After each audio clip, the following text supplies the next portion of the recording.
want answers? I think I'm entitled. You want answers? I want the truth. You can't handle the truth. We are the Mad Men of Masculinity. Your home for healthy masculinity. We're just real men having real conversations for you. Good day, Mad Men Mafia. Mm-hmm. Yep, I am Kirk M. Samuels. And I am Jason B. Kendrick. And we are the Mad Men of Masculinity. That's right. We're just real men having real conversations for you. For you. And, I think this one's kind of a semi-continuation of last week's. We were talking about silence, why men remain silent, why silence is good, and why too much silence is bad. And then we got to talking about, after doing our silent stuff, like, what is the true measure of a man? I know when I did my silence retreat, like all these things I wanted to do, when I got silent and figured out why I really want to do them, not what I was telling myself, but like the underlying reason, I didn't really want to do them anymore. Then I was like, well, now what? And then I had to come up with better reasons that were more about me and fulfilling me than trying to make somebody else happy or trying to make people think I'm something I'm not or whatnot. So yeah, we wanted to really dive into what is the true measure of a man. Yep. Show to the enough. I did off of my getaway, I found myself just in do mode and I couldn't get out of do mode and I was just do and was having a do kind of time. And it wasn't until I kind of put down the do and picked up the be that, I kind of saw my breakthrough. But man, I just had a super aha right before I logged on here, man. And so today, as we talk about this, the measure of a man, my wife and I did something new yesterday that we hadn't done before, at least not together. And that was juicing. You got a juicer, don't you? I used to. I need to get another one. Juicing, when you do it a lot, it's expensive. Well, so here's the deal, man. And like I said, I just had literally like a flash right before we were coming on to me. I had this aha in relation to what we're talking about today. So, we did watermelon. Now, I got a weird thing. When I eat watermelon, somehow it makes my insides itch. I don't know. I can't explain it. It makes my stomach itch from the inside, though, not from the outside. No, it's been my whole life, and I don't know if it's the fibers or whatever. But anyhow, so I'm not a big watermelon eating kind of fan. So when she had the idea of doing the juicing, she kind of said, "Well, we'll get, some watermelon, and then we'll kind of do it up." And like I didn't even know we had this juicer. And so cut the watermelon in half. Got like an ice cream scoop, scooped it into a bowl. My job was to scoop it out of the actual watermelon and scoop it into a bowl and then give her the bowl. And then she was actually feeding the stuff into the thing and doing the actual juicing part of it. For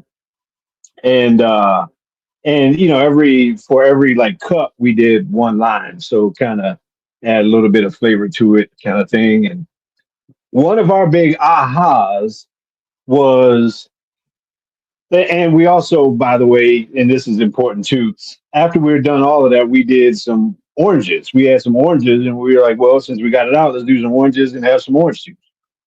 One of the things we realized was we had, all of these oranges, you put the oranges in the daggone thing and, the oranges, it came out to be like that much. It wasn't much at all, that juice that came out of the oranges. But man, that watermelon, I think we had like 3 watermelons and we got through half of one and realized like, okay, this is going to be a lot. And so we ended up giving one of the other ones to our neighbor. And then I put the third one in the refrigerator. So the point of all of that is looking at the watermelons versus the oranges, you couldn't tell what you were going to get out of it until you actually did the juicing and the pressing to get what was in it out of it.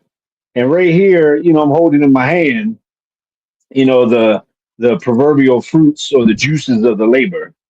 And the comparison that just hit me a minute ago is that manhood is kind of like that. Mm. Manhood is kind of like that in terms of what's in us and the value and worth that we have in us oftentimes doesn't come out until we get pressed, Mm. until we either press in or life happens to press on us.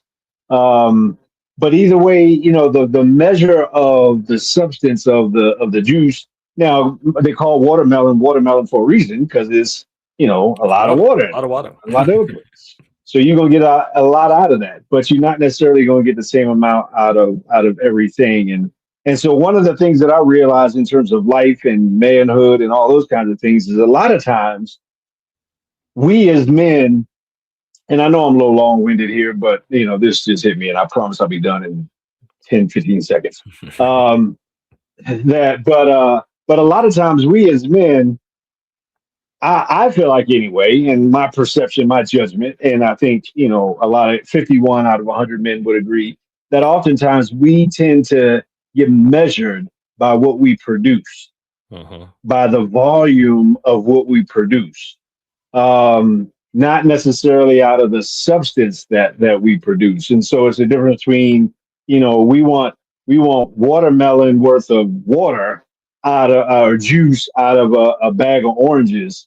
And sometimes we feel like we come up short. But a lot of times in life, man, us as men, we end up, I think a lot of us anyway, feel like, if it's not reality, that our true measure is really just in the quantity or the mass amounts that we produce. And if you're not rich, if you're Mm-hmm. not, good looking, handsome, if you can't produce a good, selfie to go on social media, or you can't produce a lot of income or a lot of house and all that kind of stuff, you tend to get the impression that I'm not doing enough and I need to keep going, as opposed to valuing the thing that actually comes out of what you are, not compared to something else.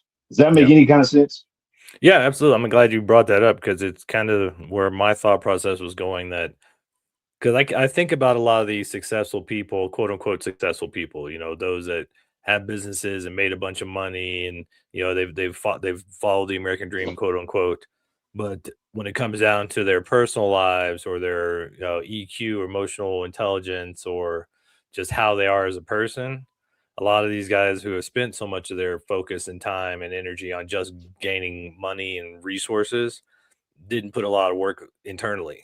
And so I mean, there's been a few that have been amazing all the way around, which I'm like, wow, how much time in the world you got? Because, geez, you got it all, checking all the boxes. But for most of them, in most of my experience, and of course, maybe it's just my experience, maybe I've been meeting the wrong guys, but a lot of them that had focused so much on the to dos as men of making wealth and making money and all those things and didn't focus on the internal stuff aren't really great guys. They're not fun to hang out with. They're kind of rude, and most of them are a-holes, and because their whole focus is on commoditizing, other people's resources or their own resources and making money off other people. And it's all about sales and production of things. And it's not about the human interaction.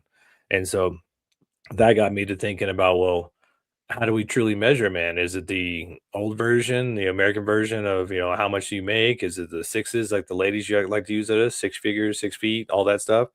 Or is it how are we internally? And after the silence episode, I think for most of us guys, especially in nowadays, in the world, if we don't get silent and start asking ourselves these questions, why am I doing this? Is this for me? Is it for my heart and my soul, for my good and my benefit? Or is it because somebody told me that's what I need to do? Or because I think this is what I need to do to be a good man and to measure myself up against the others? Um, I think the happiest guys in the world are the ones that have figured it out and don't care what anybody else thinks. They do what they do Mm. for them. They fill their heart, they fill their cup, they take care of those that they love, and then they keep it moving. And so not having the Joneses dictate what you should do, not having the world dictate what your value is, and you finding your own value and then standing by that. Because there's no way to make the world love you. There's That's why I love the rule of thirds. One third of the people in the world are going to love you no matter what you do. One third of the people in the world are going to hate you no matter what you do. And one third of the people in the world are not going to care one lick no matter what you do. So focus on Mm. your third that love you no matter what you do, and tell the other 2/3 to go kick rocks, and you do you. You know, I'm probably give me a segment or two, and I got a feeling I'm gonna contradict. I'm gonna contradict myself in most of what I'm saying. Um, I got a feeling I'm gonna end up pivoting this thing to not necessarily contradict, but push back on myself, I guess you could say. Um, but I mean, if we jump straight to the chase, are we frustrated as men because we're trying to get watermelon volume out of oranges? Maybe. And of course, yeah, I mean, to that point, like what are we using to measure? Are we trying to get watermelon volume out of oranges? And it's like, well, watermelon juice is great, but it's not orange juice. It's not pineapple juice. It's not grape juice. It's not all these other juices. So, maybe some juices are harder to get, but we all love orange juice. I know I do. Mm. I love me some pineapple juice too, and it's not all that easy, and you don't get as much from the fruit. But maybe, yeah, maybe like what is your juice, and how much do you have to squeeze to get it, or have you? I guess to your point earlier, have you had the pressure put on you enough to really know what your foundation is, what your truth is, and what your juice is, and is that juice worth the squeeze? Mm. Wow. One of the things I realized super quick is I love orange juice, but what I really love is manufactured processed orange juice. Ew. Because orange juice straight out of the orange is kind of bitter Pulpy. sometimes. Yeah. And all the pulp. And even when I go buy orange juice at the store, I get the no pulp orange juice. But even the watermelon juice, even though it's healthy for you and all that kind of stuff, I still realize like this don't taste like watermelon Jolly Ranchers. I mean, I like it's more palatable to get the processed sweetened version of it. Mhm. Not the raw kind of what can be a little bit bitter kind of version of the thing that comes out of the thing. But yeah, I mean, to the point of what we get out of that comes out of us when we're pressed that juice that's worth the squeeze. A lot of times, man, the world around us, they don't necessarily want the real us. They don't want the real juice. They want the processed, pre-refined, everything in place kind of juice. So I don't know. Speaking of juice. Yeah, it's about time to us juice. But right before we go to that break, though, I posted, if you guys follow me on social media, I posted on my story a quote from Matthew Hennessy. He was talking to Mel Robbins, and she was like, say that again. He's like, if you realize how hard it is to change yourself, you'll realize, you'll understand the idiocy of trying to change somebody else. And so to that point, what is your juice? What's this, and don't try to change it. Be yourself. So anyway, we're going to be ourselves on this break. So we're the Mad Men of Masculinity. This is KLDC, and we'll be right back.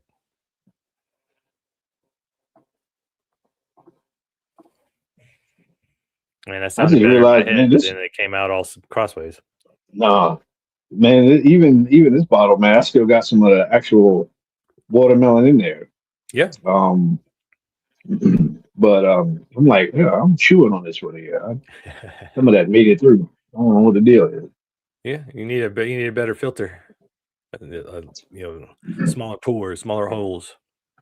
I don't know. It was good though. Yeah, it's good stuff, man. Boom. Bring back.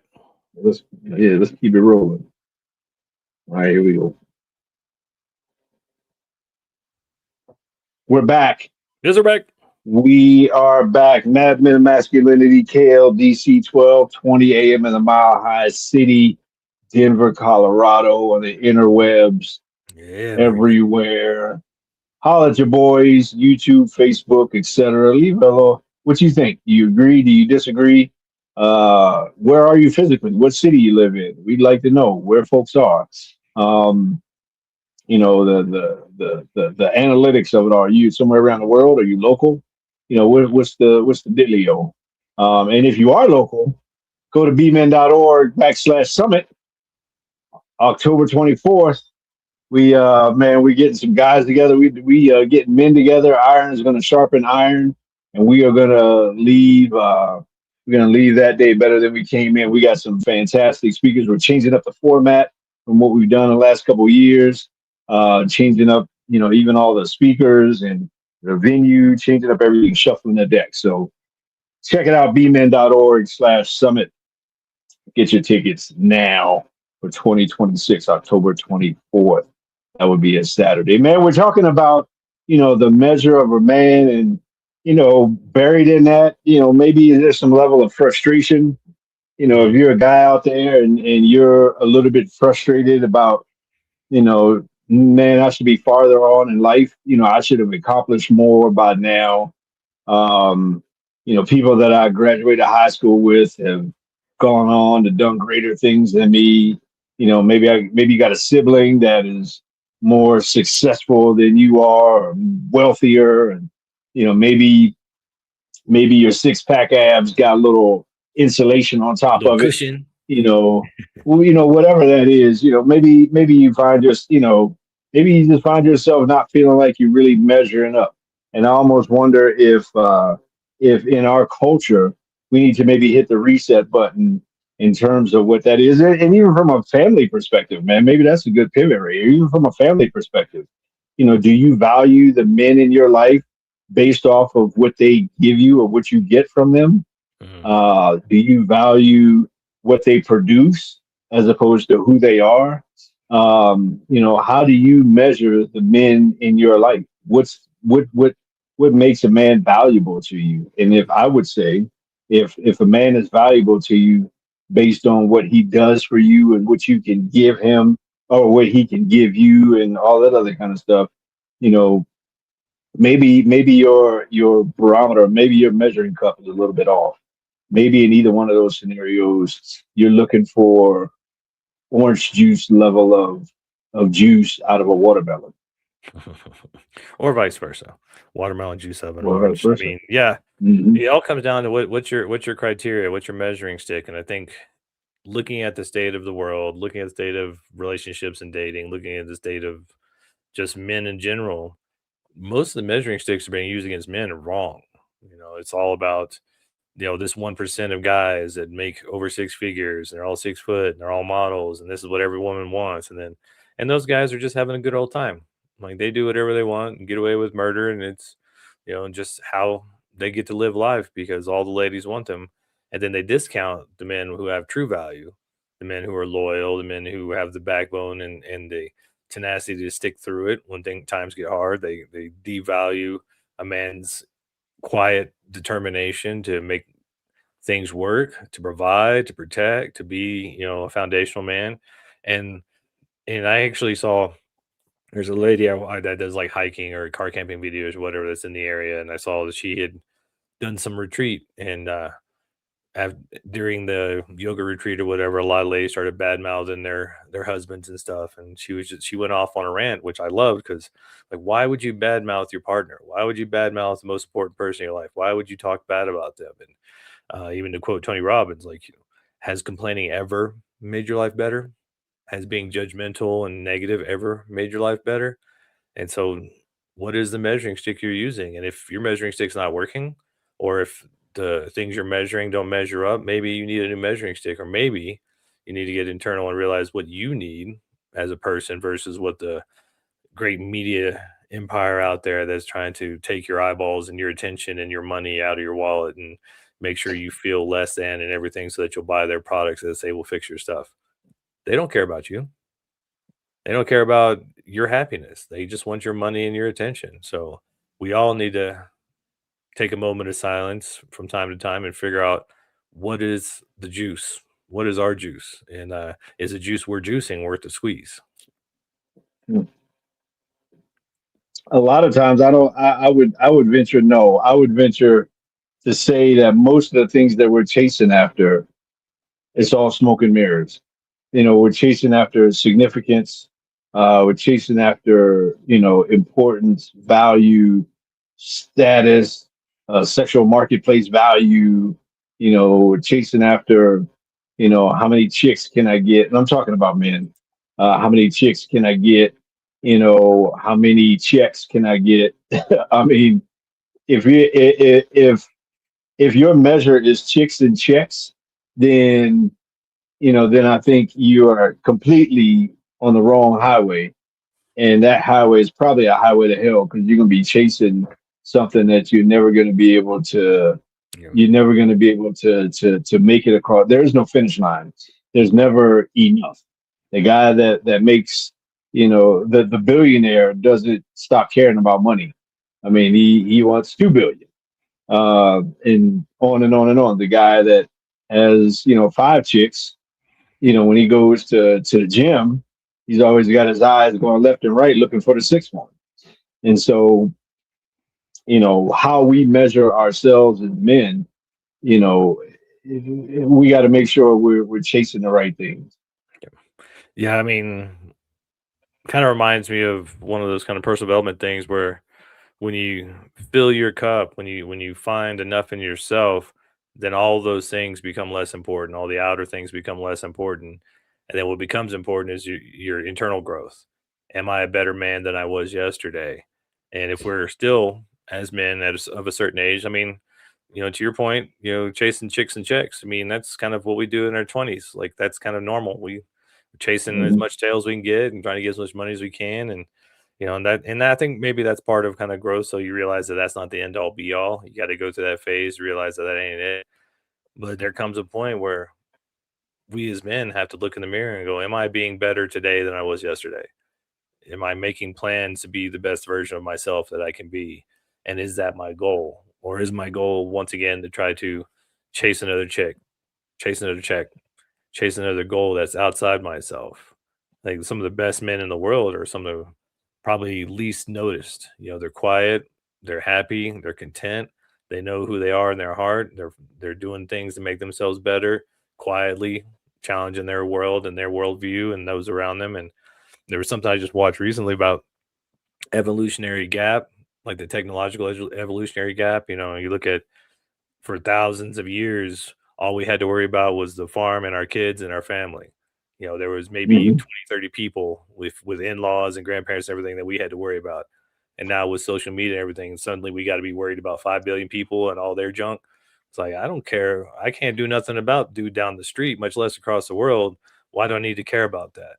And so that Yeah. generates its own sort of stress. But I think in a way, it's kind of a necessary evil. We need to go through that process of realizing that doesn't affect me unless I give it attention or I give it energy or I worry about it. So what do I really need to be Mhm. worried about? What is it that's going to actually affect me and be important in my life and in the lives of my family and my loved ones? Those are things I need to worry about, not all this other stuff that the social media tries to get our attention on. Yeah. I would almost even say that, you know, and I mean, this is kind of a stretch, maybe offensive to some, but I would almost say that, you know, your your your foundation, your baseline for success, maybe probably shouldn't even be your family's opinion of you. I would say that your baseline for whether I'm winning or not should probably not be based off of another human, um, because we're all flawed, and in by far most cases, the person that may say you're doing a good job wishes you would do a great job, or they have something else more better that they would rather you do, or whatever. Yeah, you're good at this, and thank you for doing that. You do so much of this and that, but I would really like it if you did more of this and more of that. Um, there's a lot of dads out there who, who've gone through divorce. And there's a lot of dads that have gone through the separation and have gone through parental alienation. And there's a lot of dads that have gone through those kind of things and are not a failure, not a bad guy. But the world can perceive you as that, just based off of things that have happened in your life. And so, we need to make sure that people's opinion, including family, a lot of times, man, our families are the hardest to please, the ones that are closest to us. A lot of times, our families can be the source of, am I doing enough, or Mhm. I'm not doing enough. Um, and that just goes back to the brokenness of human beings. So it's got to be something greater than people. It's got to be something greater than a standard by set by another person. Because even in a family scenario, man, you're gonna find yourself falling short every single day based on other people's opinion, how how they're feeling about themselves. A lot of times, other people will deflect their shortcomings onto you, and if they can gaslight you enough to make it seem like if you just change, then we'll be good, Yeah. and nothing could be further from the truth because you change, and then you realize you're still dysfunctional. Yeah. So I mean, been there, done that kind of thing. So yeah, I mean, it should not be based off of people in general, whatever that standard is. Yeah, I mean, this will tick off all the ladies, but I mean, gentlemen, we've been around this world and we've had the same argument, but your lady's opinion of you, her emotions, should not really be how you judge yourself because our job as the man is to be the flagpole, is to be the bedrock, is to be the foundation, to allow her to be emotional, to allow her to fly off at the handle and all this stuff, and you stay grounded and you stay, you know, yourself, you stay the man. And so this whole idea of, happy wife, happy life and pleasing my maid and making the woman happy. Well, their job is to make themselves happy or to make themselves content. Our job is to make sure the whole family is content and happy. Our job is to make sure the family survives, which a lot of times, unfortunately, means they're not going to be happy. We have to make those tough decisions, and so their opinions of us cannot be the end all be all, cannot be the main thing that we are looking for as our um, validation. We as men need to know we're doing a good job because I'm the man and I'm leading this family, I'm leading this household. I make sure everybody's safe, everybody's fed, and whether they like it or not, because if you know how children are, how people are, adults are, a lot of times when you're trying to do what's best for them, they're going to hate you for it because either they didn't think of it or they don't want to be told the truth. They don't like hearing the truth. So our opinion of ourselves should not be predicated on what other people think of us. And speaking of what other Mm. people think of us, I think of us, it's time for taking a break. So we'll be right back. We are the Mad Men of Masculinity. This is KLDC.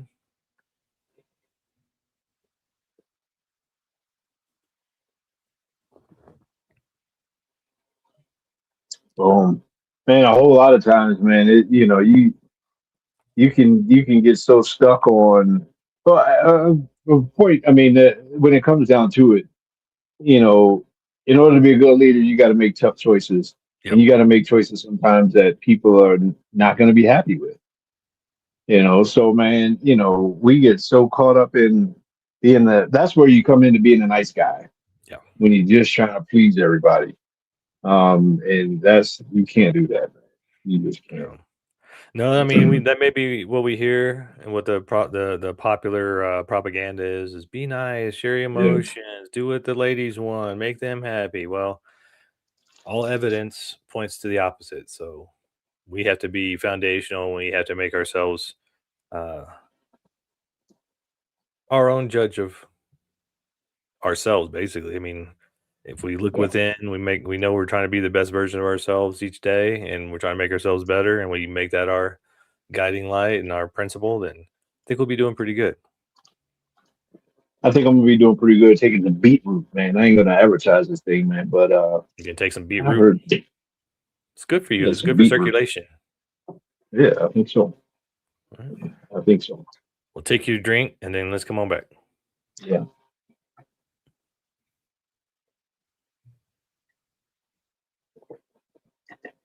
Boom. Boom, Baba.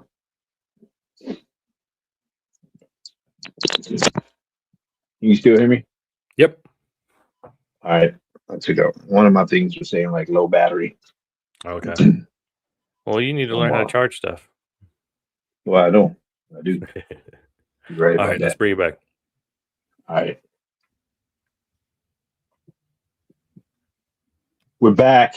Yes, we're Mad back. Men of Masculinity, KLDC.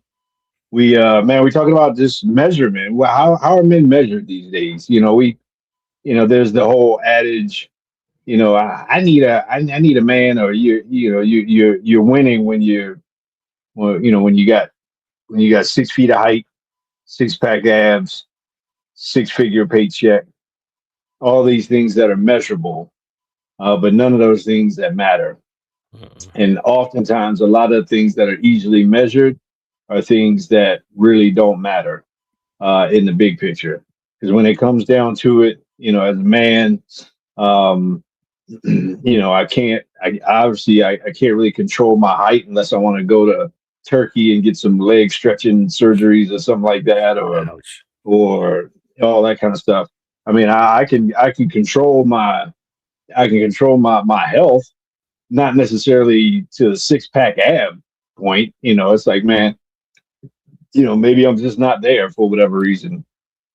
And then I can, work as hard as possible.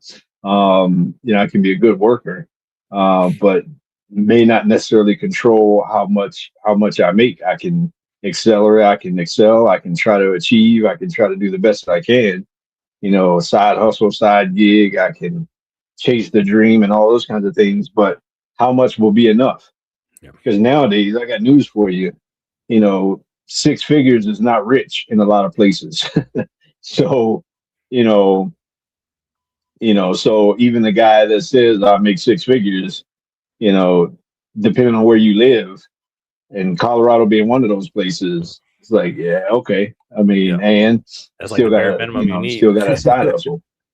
Yeah. So, so these kind of things that, like I said, if it's easily measured, then it probably easily doesn't matter in the long run in the big picture. Because when you're gone, Mm. you know, who's going to care about how tall you were? Who's going to care about what your abs look like? And who's going to care about how much you made when you're gone? Mm.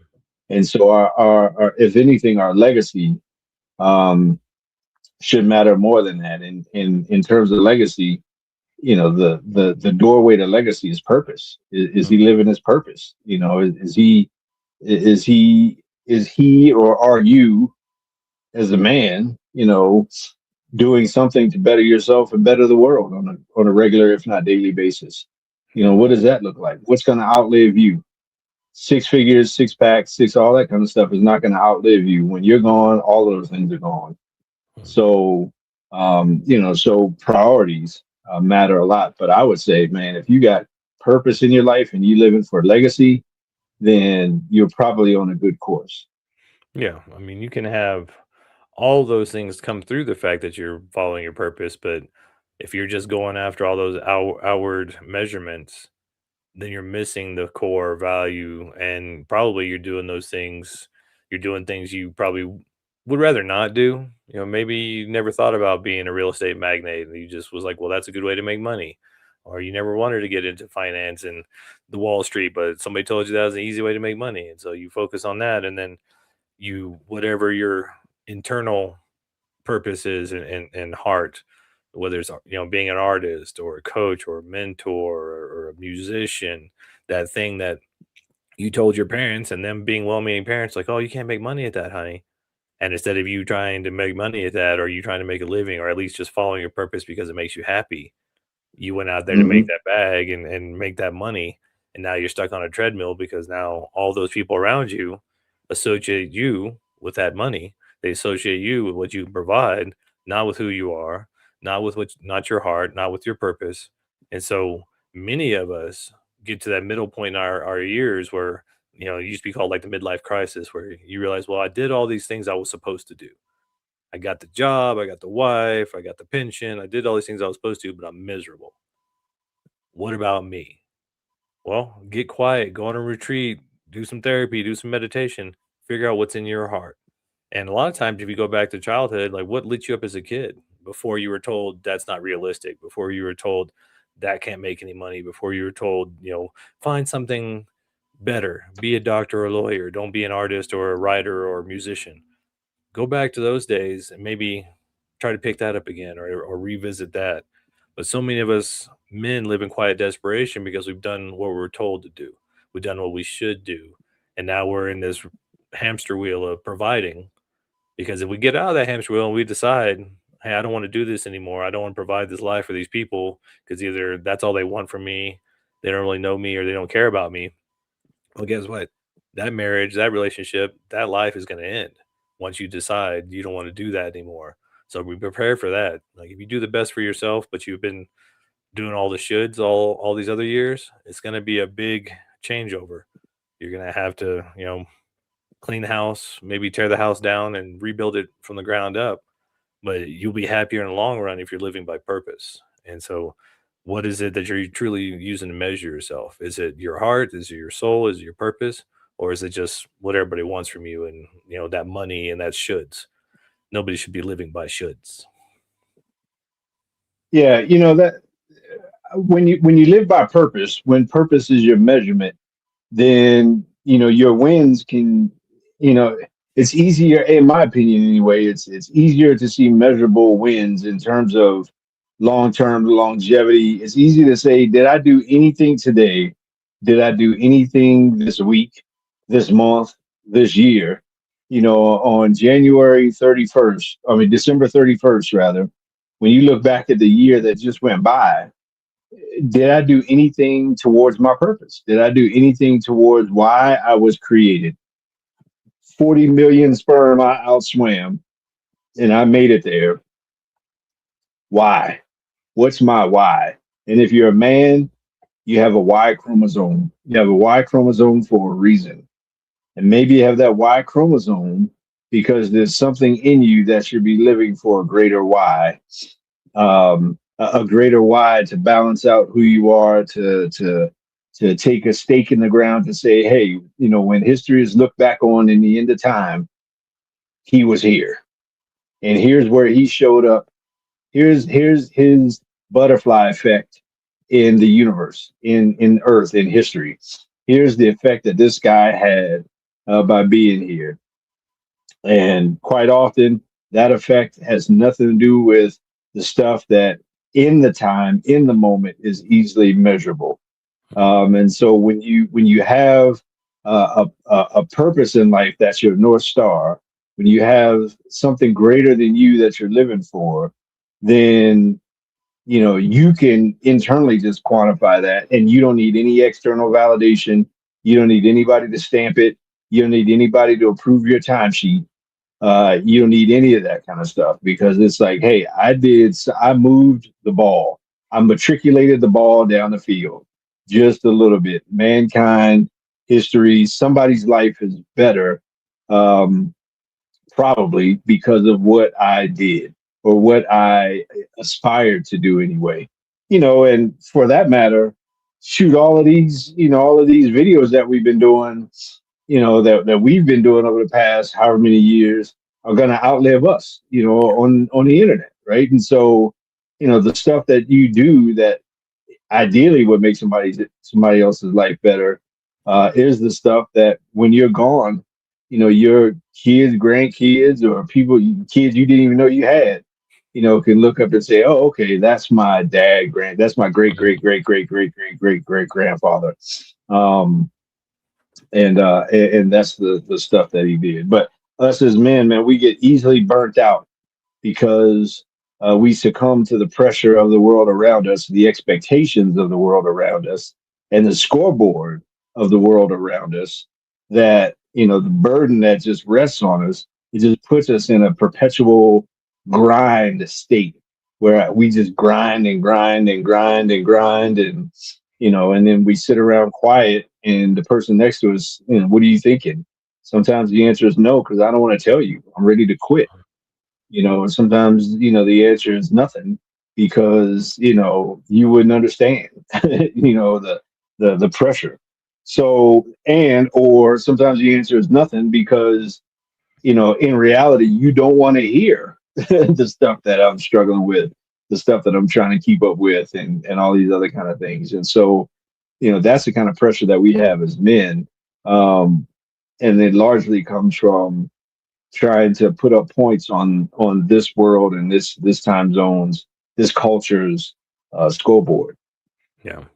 Yeah. I mean, when it comes right down to it, it's a harsh reality, but majority of us are not going to get our flowers, not going to get our accolades until after we're gone. So that's why living by your purpose and inching forward every day towards your purpose is going to make you happy, because you did something. You moved the ball down the field towards your purpose. You're incrementally moving towards your purpose, and if you can live that way, then all the outside accolades are nice, but they're not necessary. You're making a ripple in the universe, a wave towards the shore. You're doing something for your purpose. That you're fulfilling your God-given gift. You're fulfilling the reason you're here. And if you can find that and do that, all the other stuff is nice. It doesn't matter though. You're still going to do what you do. You're still going to love what you're doing, and you're still going to get up every day trying to be better than you were the day before, because that's part of your purpose. That's part of your path. That's part of who you are. And as we as men get older, gain some wisdom, gain some longevity, and start to realize that all those things we thought were the truth before when we were younger, and we realize they're not now. And we gain that wisdom and realize that these smaller things, the purpose driven things, living from heart and soul, are the true measures of who I am. Then a lot of those things that we have been measuring ourselves or other people try to measure us by don't matter. I can have those conversations 1,000 times where people are like, "Oh, you're single, you're never married. Didn't you want kids? Didn't you want that?" It's like, yeah, I thought those things would be great, but I wanted to be the best version of myself I could be. And after doing some therapy and personal development, I realized that my traumas were not indicative to a healthy, happy relationship. And so I needed to do the work for myself. Did I get bypassed? Did I go too far? No idea. But I know that now, having done that work, having gained some insight and some wisdom into myself, I have more to offer to the men out there, to the world out there, by knowing myself better, by finding my purpose and my passion, than by following the Joneses and chasing the bag and doing all those things. Because to Kirk's point, you can't take it with you, and it's kind of empty victories. So make sure you're following your heart and your soul and doing what's best for you, and find those people that support that and love you for that, and you'll get your flowers sooner rather than later. But don't expect them. And if you're doing your purpose, you won't care. Flowers or no flowers, you're still going to do your thing. Speaking of flowers or no flowers, time for us to take our last break. We're the Mad Men of Masculinity. You're listening to us on KLDC or on the internet worldwide. We'll be right back.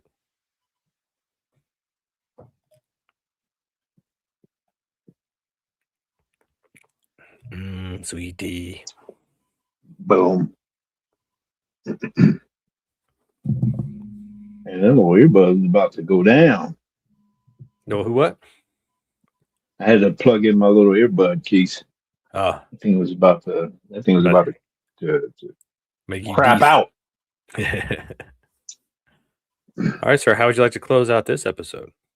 Contradicting most of what I just said. All right, cool. Well, life is a paradox. There's truth and then there's truth, and they're both true, but sometimes they're the opposite. But in a different way. I mean, not necessarily contradiction. That's probably not a good word. But pushing back is another one. All right, here we go. Do it.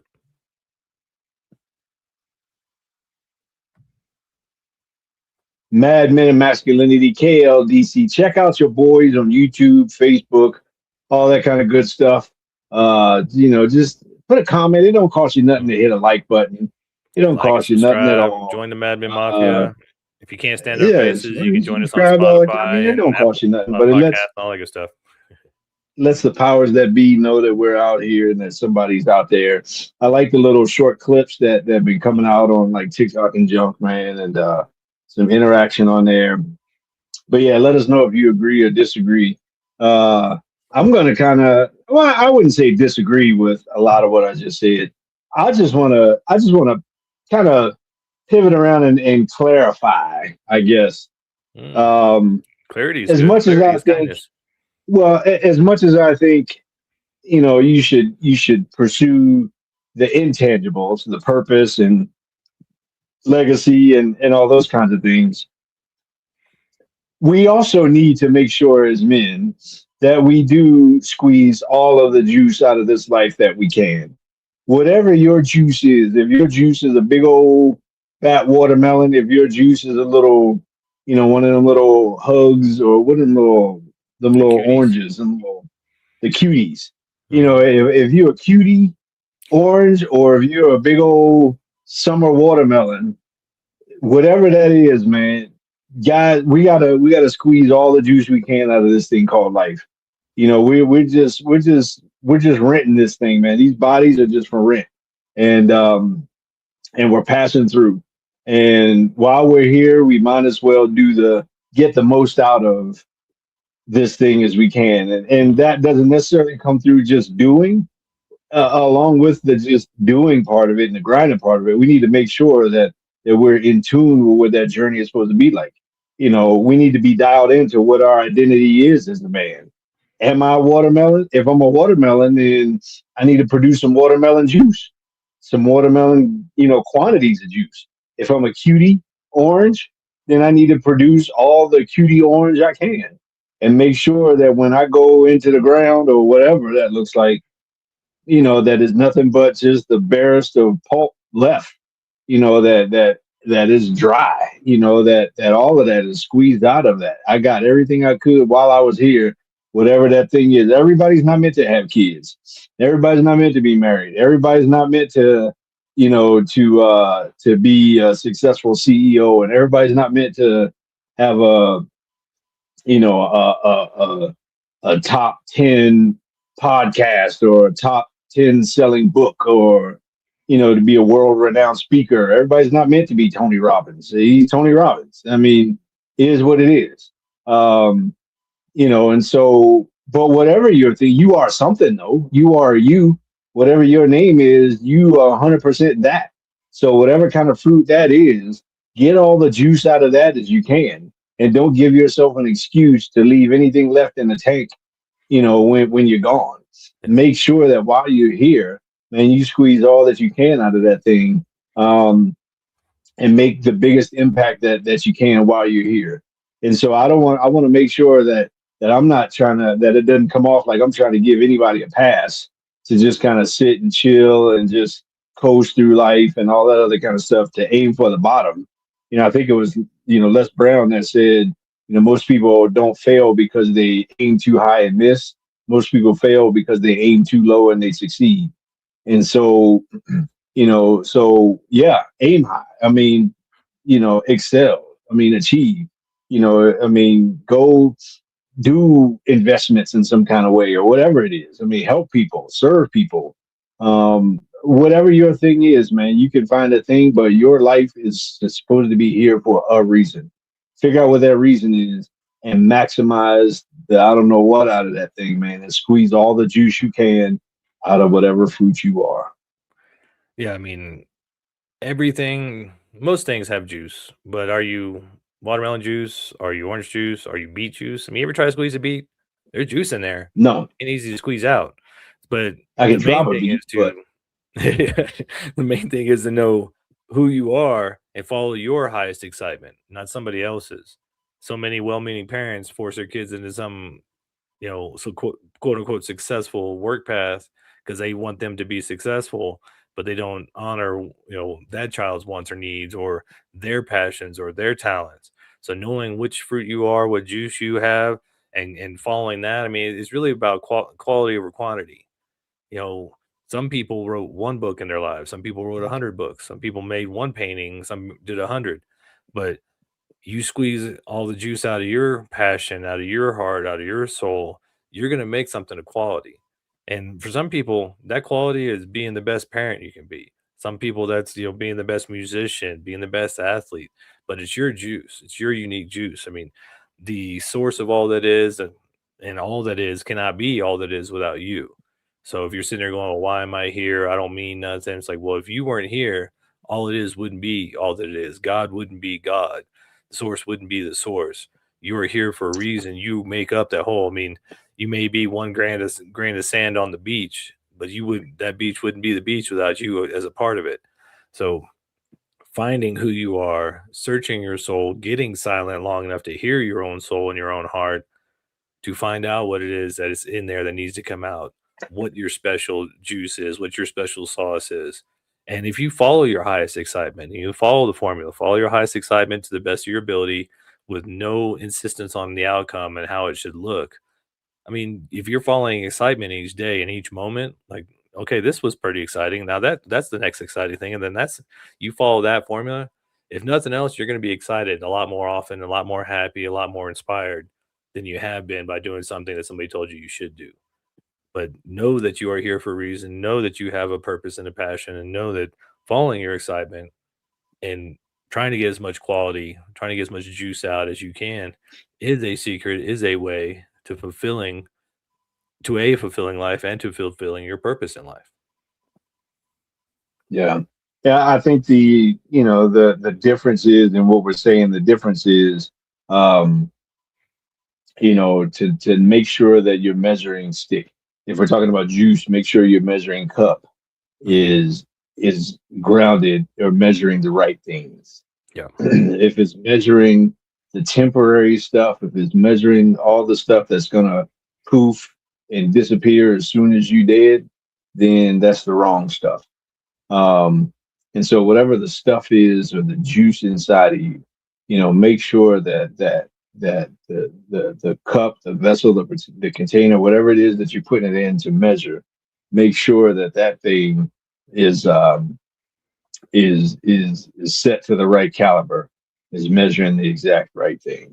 But we have to, if the world is going to change for the better, it's going to be men that do it. If the world is going to change for the better, it's going to be men that do it. And I'm okay and I'm confident in saying that.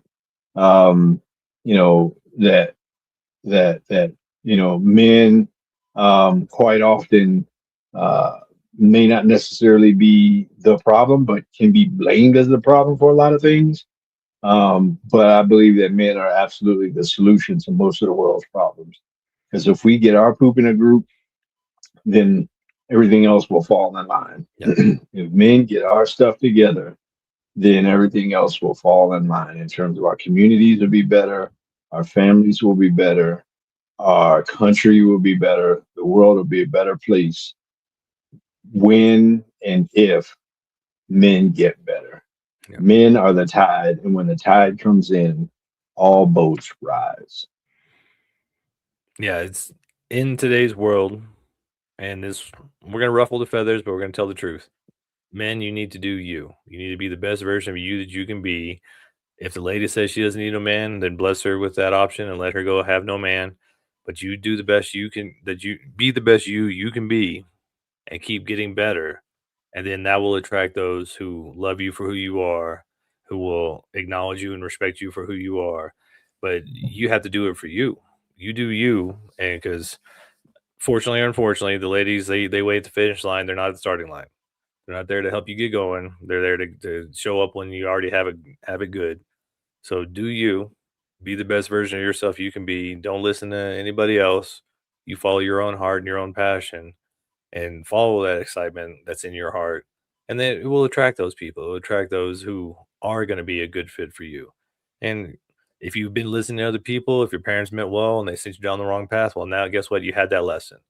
Because the best thing we can do as men is fail forward. We learn more from failure. We learn more from losing. We learn more from bad relationships than we do from good ones. So just keep it moving because you're not going to get to that sage point. You're not going to get to that master's. You're not going to master anything until you failed more times. And what's the old saying? I mean, Nazi talks about all the time. What's a difference between a white belt and a black belt? A black belt is just a white belt, never quit. It's the same for us men. We've got to keep it moving. And when you get to that point in your life where you're depressed, where you're down, and you don't feel like you can keep moving, that's when you need your boys around you. That's when you need to get a men's group around you. That's when you come to the men's summit, join Be Men. Just got to be around guys who are trying to make themselves the best they can be, and that will inspire you to try to make yourself the best you can be.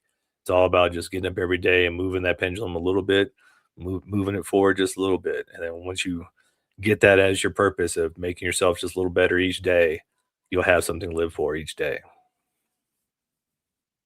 Yeah, when our worlds are wrapped around the axle of having to produce, having to having to do in order to have any value, then our lives become doo doo. Um, and and we have to have the ability to just be. We have to have the ability. We must have the ability to be. Maybe even before we do. Um, and so again, I know I get wrapped up around that. And if you're anything like me as a man, quite often you feel like if I'm not doing something, something's wrong. Mhm. And sometimes just being is enough. It's more than enough. A lot of times, if the world sees a man sitting around, then the opinion is he should be doing something. How Yep. come you ain't doing nothing? And My being should be more important than my doing. But in order to value my being, I have to understand who I am. I have to understand my purpose. I have to understand why I'm here. And I have to understand that if I'm living my why, I'm doing everything that I'm supposed to be doing. And that should be enough. That should be enough. Some of that involves doing the why, but at the same time, the why needs to come first and have your identity wrapped up in that as opposed to your identity wrapped up in what you're doing or what you've done. Yeah, for us to enjoy this life, we need to be a men of purpose, and that purpose should come from your heart. It should come from who you are, not from somebody else. And when you do that, you will live a much more fulfilled life, and you will be much happier with fewer regrets when you come down to the end of the world, because or at the end of your time, because you will have squeezed all the juice out of your Mhm. watermelon, lemon, orange, lime, beet, whatever it is you are. And until next time. We are the Mad Men of Masculinity. We love you. Join the Mad Men Mafia, and we are out.